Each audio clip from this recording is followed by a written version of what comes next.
Good morning, church. Happy Mother's Day, moms. I hope you got spoiled this morning. I hope you got to sleep in. Maybe woke up to a hot cup of coffee or a nice cup of tea. And dads, if that didn't happen, there's still time. I'm going to give you a little advice. She doesn't want to cook dinner tonight, okay? Like at all, does not want to cook. Got it, Erin? Good. Anyways, I'm really excited to be able to talk with you this morning, even if it is in this context, because this is something that's been on my heart for quite some time now. But especially everything that's been going on lately, I just think this is something we really all just need to hear. Because moms, I know you'll agree with me when I say that we're under some intense pressure right now. I mean, let's be real. We're moms, so we're always under intense pressure right now. But never before have we experienced anything like this. I speak for myself when I say that I'm exhausted. I'm so exhausted. Like, honestly, guys, I love my kids. Guys, kids, love you so much. I was the first one to say how much I enjoyed all this extra time with them, but I have now been with them for 24/7 for 50 plus days, and I think we can all just use a break from each other. Don't even get me started on homeschooling, because it doesn't matter how hard I try or how good my intentions are. I wake up every morning like, yeah, we're gonna do this. By the end of the day, find myself arguing with a 6-year-old and crying because I literally can't do grade 7 algebra. For real, it's really bad. I can't be the only one here though, guys. Seriously, we've never done this before. There are no how to survive a pandemic while working from home and homeschooling 3 kids books on Amazon. Not yet anyways, but stay tuned for that one. Anyways, we're tired, physically, mentally, and emotionally tired. And I think that this message is just so timely for us. I think that God just really wants us to hear this. Moms, it's okay not to be okay. That does not make you a bad mom.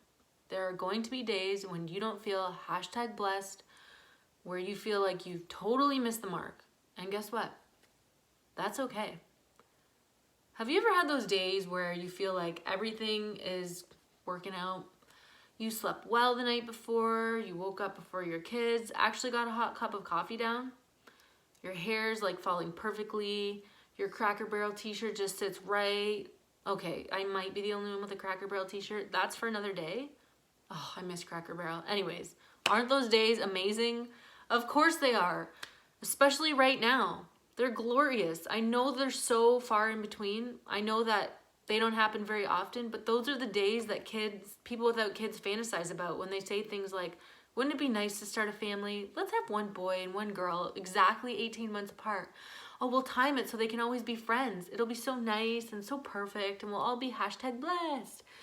Bless their hearts, but they actually have no idea what they're in for. Anyone who actually has children knows that most days are hard. Like watching a series finale of Grey's Anatomy hard. There's no sugarcoating it ever. And the truth is that although social media won't show it, and your friends and family might not even show it, 95% of the time, you're not going to feel #blessed at all. In fact, you'll probably feel #haven't showered in days, or #can't get my crap together, or maybe even #is it wine time yet? And guess what? That's okay, because I've come to realize that we're not supposed to. Don't believe the lies. Somewhere along the way, women were fed a lie that motherhood was supposed to be easy, that you were doing it right if you were organized and patient and graceful and pretty, and that everything would just come naturally to you. That we're supposed to somehow look put together with perfectly behaved children that sat quietly in church. Their outfits matched, their faces were clean, and that we would already know everything we were supposed to know. That's not for me. And moms, we need to stop buying the lies. Sure, those are all amazing goals to have, and yes, we want to be patient and organized. We want to have it all figured out, but after having 4 children over the last 17 years, I'm learning that motherhood is actually supposed to be messy. I don't think it was ever meant to look neat and tidy. You won't always have all the answers you need, and you're not going to always feel like you're doing a good job. Motherhood will pull you apart and put you back together all in the same day. It will exhaust you, yet motivate you, and it will fill you up and empty you all at once. If you're doing it right, you will be the teacher and the student all at once, but I promise you that you will both finish far greater than when you started. here's the truth. Okay, think about this for a second. What if the goal was not to be perfect? What if the goal was not perfection or to feel #blessed at all? What if all of a sudden being the perfect mom was completely off the table? What if all of a sudden you no longer put all these unrealistic expectations on yourself and you just let them go? How freeing would that be? Like, how much weight would actually come off of your shoulders? What if I told you that there were no cookie cutter moms out there, but that you were exactly the type of mom that God knew your children would need? That you, in all of your weakness, in all of your uniqueness, and all of your imperfections, were actually the perfect one for the job?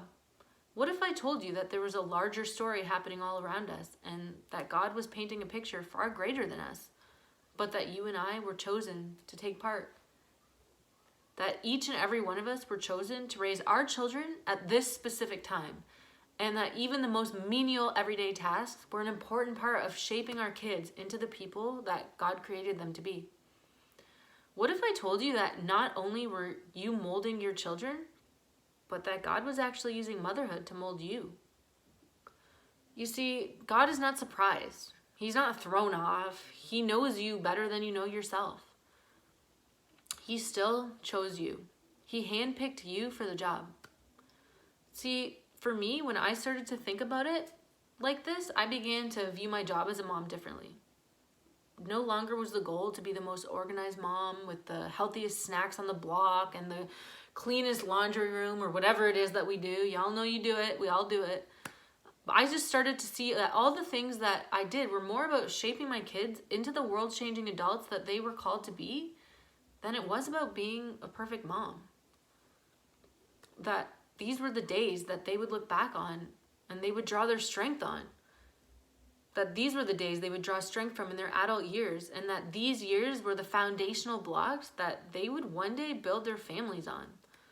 The lessons in love they receive now will be the same lessons of love that they instill in their children, and that not only would they be shaped into the men and women that God called them to be, but they would shape the future, in turn shaping their children. It's an incredible ripple effect that can sow amazing things into the lives of generations to come.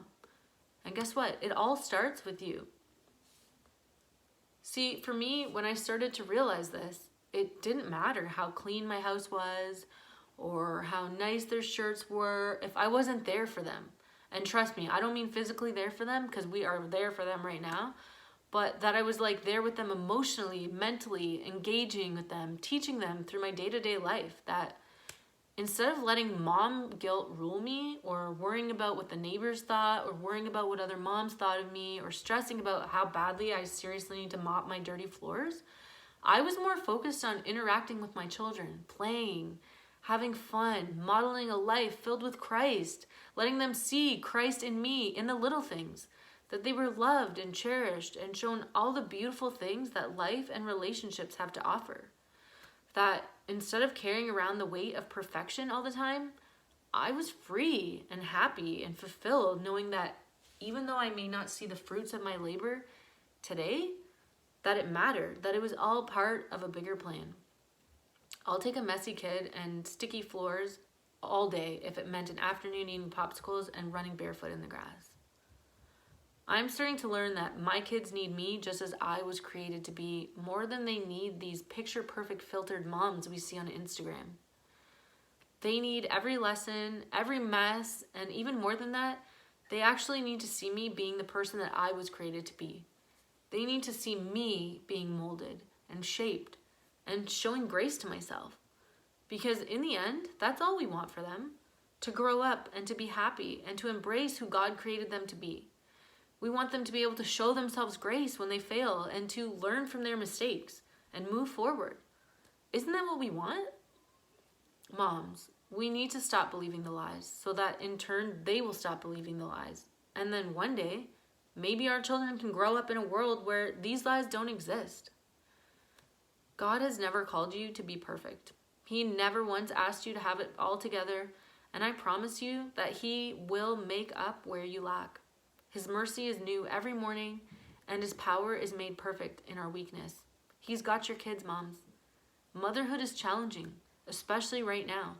But if we can embrace it for all of its chaos and mess and stop buying the lies, then I think we will start to see amazing things happen in the lives of ourselves and our children. No other job can transform you quite like motherhood can. No job will require you to give everything of yourself while expecting nothing in return. And no other job can have the effect on the world quite like motherhood can. But if we learn to let go of self-imposed expectations and our preconceived notions and just learn to accept all that motherhood really is, then I think that we might actually start to become #blessed.